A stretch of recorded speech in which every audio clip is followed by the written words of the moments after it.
Assalamualaikum warahmatullahi wabarakatuh.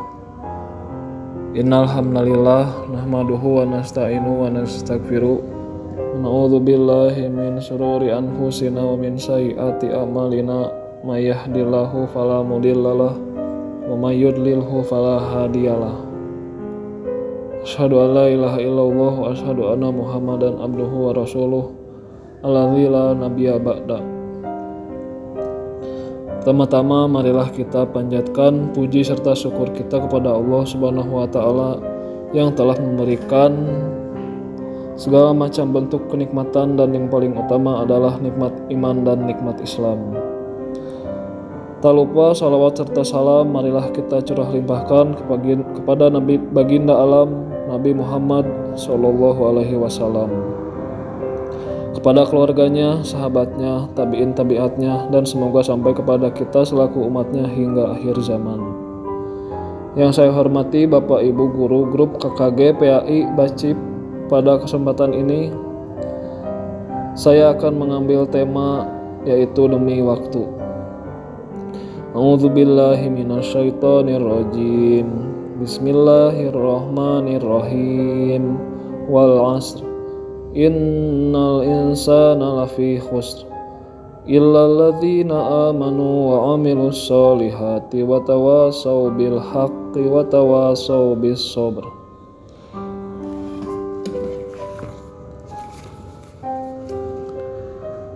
Dalam ayat yang saya bacakan tadi, Allah berfirman dalam Quran surat Al-Asr, wal 'asr, demi waktu.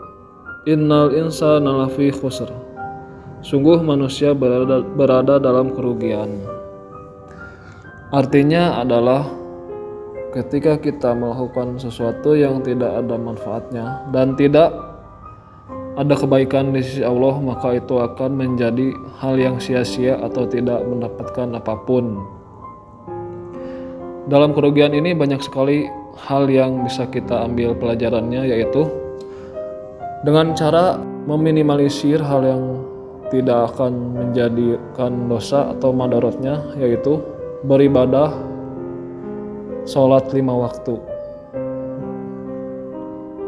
Karena dalam sholat itu segala hal kebaikan dapat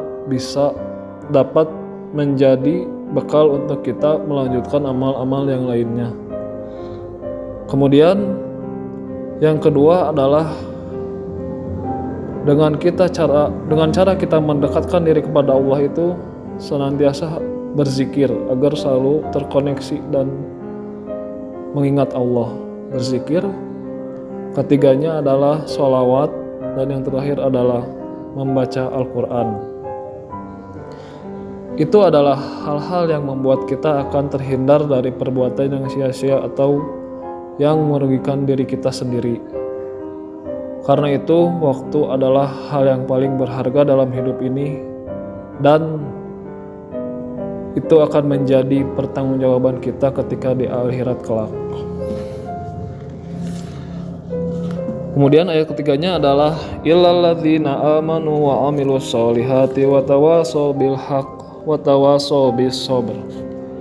Kecuali orang-orang yang beriman dan mengerjakan kebaikan serta saling menasihati untuk kebenaran dan saling menasihati untuk kesabaran.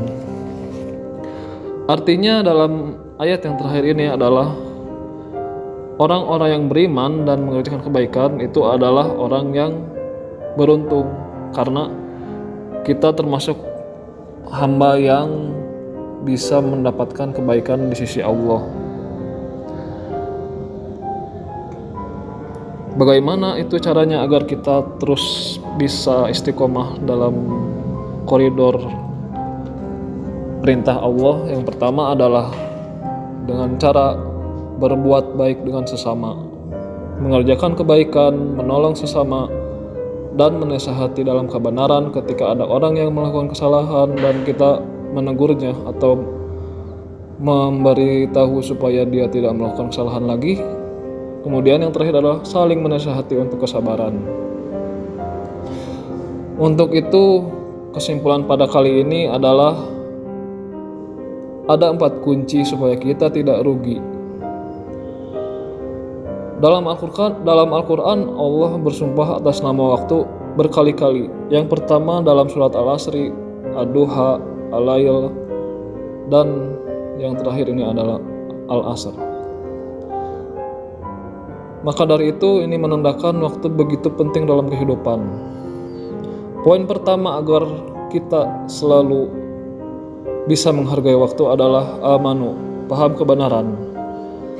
Karena dengan kita paham kebenaran, maka kita akan selalu dibimbing oleh Allah untuk selalu beribadah dan mengingatnya, dan bisa dijauhkan dari perbuatan yang sia-sia. Kemudian yang kedua adalah wa'amilus sholihat, mengamalkan kebenaran. Ketika kita telah menyampaikan kebenaran dan memahami itu, yang kedua adalah mengamalkan kebenaran. Agar bisa diterima harus dengan niat yang ikhlas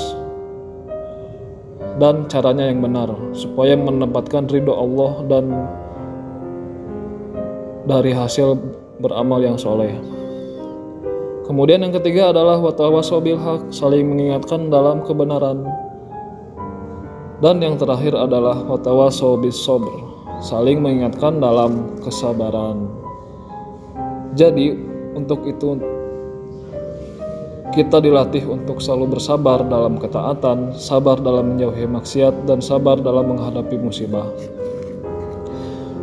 Semoga kita mendapatkan pelajaran dari kultum yang saya sampaikan, dan setiap waktu yang kita lalui ini bisa menguatkan keimanan kita sehingga menjadi insan yang bertakwa di hadapan Allah Subhanahu wa taala. Saya akhiri kultum pada pagi ini dengan mengucapkan billahi taufiq wal hidayah.